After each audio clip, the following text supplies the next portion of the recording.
नमस्कार, ये अनीता चौधरी का लाइव शो है। इस लाइव में कई अहम मुद्दों पे बातें होंगी। किस तरह से भारत वैक्सीन को लेकर के अपना परचम लहरा रहा है। अगर बात करें तो भारत ने एक दिन में विश्व रिकॉर्ड बनाया है। इतने ज़्यादा लोगों को, तकरीबन 85 लाख से ज़्यादा लोगों को एक दिन में भारत ने वैक्सीनेट किया है और ये विश्व रिकॉर्ड बना है। जहाँ कि कई देशों की जनसंख्या जो है वो अगर इसको दुगना तिगुना कर दें तो उतनी होती है। भारत इतने लोगों को रोज़ वैक्सीनेट कर रहा है। ये भारत की उपलब्धि है। इस बीच में कोवैक्सीन ने अपने 3rd ट्रायल की रिपोर्ट WHO और US को दे दिया है ताकि इंटरनेशनल वैक्सीनेशन फोरम जो है वो कोवैक्सीन को वहाँ पे जगह दे और कोवैक्सीन पूरी तरह से इंटरनेशनली रजिस्टर्ड हो जाए। हालांकि WHO ने माना है कि कोवैक्सीन अभी तक का सबसे बेहतरीन वैक्सीन है कोरोना को लेकर के, जो कोरोना के 36 वेरिएंट के साथ बाखूबी लड़ सकता है। बात अब पॉपुलेशन की करेंगे। आप देखेंगे कि भारत के एक राज्य के बराबर कई देशों की जनसंख्या है। यहाँ तक कि यूपी, सिर्फ यूपी के, उत्तर प्रदेश की जनसंख्या की अगर बात करें तो उसमें यूरोप के कई देश आ जाते हैं। और ऐसे में भारत की जनसंख्या जिस तरह से लगातार बढ़ रही है, तकरीबन 140 करोड़ हो चुकी है। अगर हम इस पूरे जनसंख्या को 1901 से लेकर के अभी तक में देखें तो जो 1925 तक, यहाँ तक कि 1947 तक अगर हम देखें तो जो ग्रोथ जो था, कभी 1%, कभी डेफिसिट में, कभी 2% होता था, वो अब उसके बाद 16% के करीब हो चुका है। मतलब कि हम 16% के ग्रोथ के साथ अपनी पॉपुलेशन को बढ़ा रहे हैं। लेकिन ज़मीनें कम होती जा रही हैं, खेतियां कम हो रही हैं, अनाज कम आ रहे हैं, लोग बढ़ते जा रहे हैं, रोज़गार कहाँ से आएगा, इसको लेके लगातार राजनीति जारी है। ऐसे में पॉपुलेशन कंट्रोल बिल जो है निहायत ज़रूरी लगता है। हालांकि बड़ा ही नीरस मुद्दा लगता है, लोग इस पर बात करना नहीं चाहते हैं, लेकिन उनको लगता है कि क्या इस पे बात करें, बड़ा फ्यूडल उनको लगता है सुनने में। और कहीं ना कहीं जो बात करता है वो ऑर्थोडॉक्स नज़र आता है। लेकिन आज ही नहीं, पता नहीं कितने साल पहले हम दो हमारे दो के हमारे यहाँ स्लोगन दिए गए थे, बच्चे दो ही अच्छे, यही बताया गया था। और वो कोई विशेष समुदाय के लिए नहीं था। लेकिन आज अगर पॉपुलेशन कंट्रोल की बात होती है तो कहीं ना कहीं एक विशेष समुदाय इस देश का, जो कि अपने आप को अल्पसंख्यक कहता है, जो कि मुस्लिम कम्युनिटी से आता है, जो इस्लाम को फॉलो करता है, वो बेहद आहत नज़र आता है। और उसके पैरोकार पूरे देश में हाहाकार मचाते हुए, रोते हुए नज़र आते हैं। आपको बता दें कि असम गवर्नमेंट ने, असम के मुख्यमंत्री हेमंत बिश्व शर्मा ने यह ऐलान कर दिया है कि वो 2 चाइल्ड पॉलिसी लाने वाले हैं। और इस मसौदे पर उत्तर प्रदेश सरकार भी लगातार बैठ के कर रही है। और जल्द ही ये एक मसौदा जो है वो कैबिनेट में, उत्तर प्रदेश की कैबिनेट में पेश किया जाएगा। लेकिन अब ये सवाल हो रहा है कि क्यों मुस्लिमों को इतना टारगेट किया जा रहा है? क्या बच्चे दो अच्छे ये एक विशेष समुदाय के लिए कहा गया है, या पूरे देश का, चाहे वो कोई भी समुदाय का व्यक्ति हो, किसी भी धर्म का हो, किसी भी जात का हो, ये उन सभी पे लागू होता है? ये सभी पे लागू होता है। ऐसा नहीं है कि किसी एक समुदाय या एक धर्म को ये फॉलो करना है।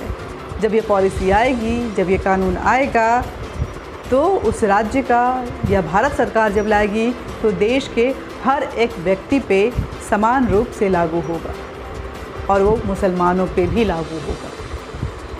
जब ये पॉलिसी आएगी तो 2 चाइल्ड पॉलिसी के तहत 2 से अधिक बच्चों वालों को शायद वो फैसिलिटीज़ नहीं मिल पाएंगी जो जिनके 2 ही बच्चे होंगे उनको मिलेगी। वोटिंग राइट्स भी शायद नहीं रहेगा। और इसको लेकर के मुसलमान बड़े आहत हैं। क्योंकि आपने बंगाल में देखा कि किस तरह से 70% पे 30% भारी पड़ा, और बंगाल उसके बाद जब जीत का रिज़ल्ट आया तो किस तरह से वहाँ पे हाहाकार मचा।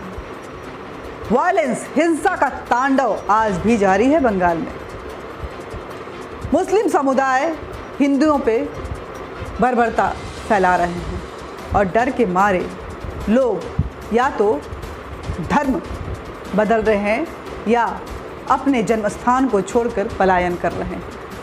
कई नेता, ऐसी खबर आई है, जो रिपोर्ट आई है उसके मुताबिक कई नेता जो टीएमसी से बीजेपी में आए थे, अब उनकी इस तरह से मारपिटाई हो रही है और उनको इस तरह से प्रताड़ित किया जा रहा है कि वो धरने पे बैठे हुए हैं डर के मारे कि मुझे टीएमसी में वापस ले लो, मुझे नहीं रहना है। क्योंकि इस माहौल में उन्हें हिंदू कहलाने में, बीजेपी के साथ रहने में डर लग रहा है कि उनके बच्चों को परेशानी हो सकती है, उनको परेशानी हो सकती है और उनकी जान को खतरा हो सकता है। शायद यही वजह है कि वो समुदाय जो है, जब भी 2 बच्चों की बात की जाती है, जब भी पॉपुलेशन कंट्रोल की बात की जाती है, वो बिलबिला जाता है। क्योंकि उसका मकसद है सिर्फ़ और सिर्फ इस देश में अल्पसंख्यक के नाम पे फैसिलिटीज़ बटोरना और बच्चे पैदा कर करके बहुसंख्यक बन के इस देश को इस्लामीकरण की ओर धकेलना, इसको बर्बाद करना। पॉपुलेशन कंट्रोल बिल इस देश के लिए निहायत ज़रूरी हो चुका है। जनसंख्या जिस तरह से बढ़ रही है और जितनी बड़ी हो चुकी है, उसे रातों रात तो कंट्रोल में नहीं किया जा सकता, लेकिन कुछ हद तक उस पर लगाम लगाई जा सकती है। ये हमने देखा कोरोना काल में कि जब विश्व के सारे देश अपने नागरिकों को एकदम फटाफट वैक्सीन लगा रहे थे और हमने जो उनकी जनसंख्या है, जितनी पूरी पॉपुलेशन है, उनको, उनके आधे को जब वो वैक्सीन करके अपनी बोस्टफुलिंग कर रहे थे, बुलंदी से आवाज़ कर रहे थे कि हमने इतने लोगों को इतने परसेंट 50%, 47% लोगों को वैक्सीनेट कर दिया, तो हम उस जनसंख्या से, उस पॉपुलेशन से, उस नंबर से डबल से भी ज़्यादा लोगों को वैक्सीनेट कर चुके हैं, लेकिन वो परसेंटेज 2 या 3% रह जाता है। ये हालत है हमारे देश की। अगर इस पे कंट्रोल नहीं किया गया तो वो दिन दूर नहीं जब ज़मीन नहीं रहेंगी और खेती नहीं होगा और लोग भुखमरी से मरेंगे। हमारे बेसिक जो एक व्यक्ति होता है, एक इंसान होता है, उसकी बेसिक नीड क्या होती है? रोटी, कपड़ा और मकान। अगर इसी तरह से जनसंख्या बढ़ती रही तो मकान बनते रहेंगे और रोटी को बनाने के लिए, खेती करने के लिए वो ज़मीन नहीं रहेगा, और फिर कपड़े के लिए भी हम तरसते रहेंगे। पानी धीरे धीरे गायब हो जाएगा, नदियों को हम पाट के उसका इस्तेमाल करना शुरू कर देंगे और हम पानी के लिए भी तरसेंगे। हवा इतनी बदबूदार हो जाएगी कि महामारियाँ आती रहेंगी। ऐसे में सरकार और ये बिल को लेकर के संजीदगी जो है वो निहायत ज़रूरी है। लेकिन ये पॉपुलेशन कंट्रोल बिल की जब भी बात होती है तो बात हिंदू और मुसलमान की हो जाती है और ये देश 2 फाड़ में बटा हुआ नज़र आता है। 30% जो है वो हाहाकार मचाता है, उसके पीछे उसके हिमायतगार जो हैं वो विधवा विलाप करते हैं और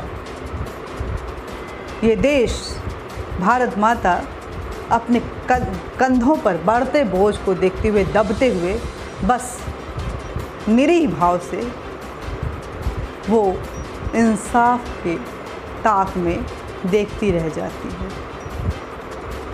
इंसाफ की ज़रूरत इस देश को भी है, भारत माता को भी है।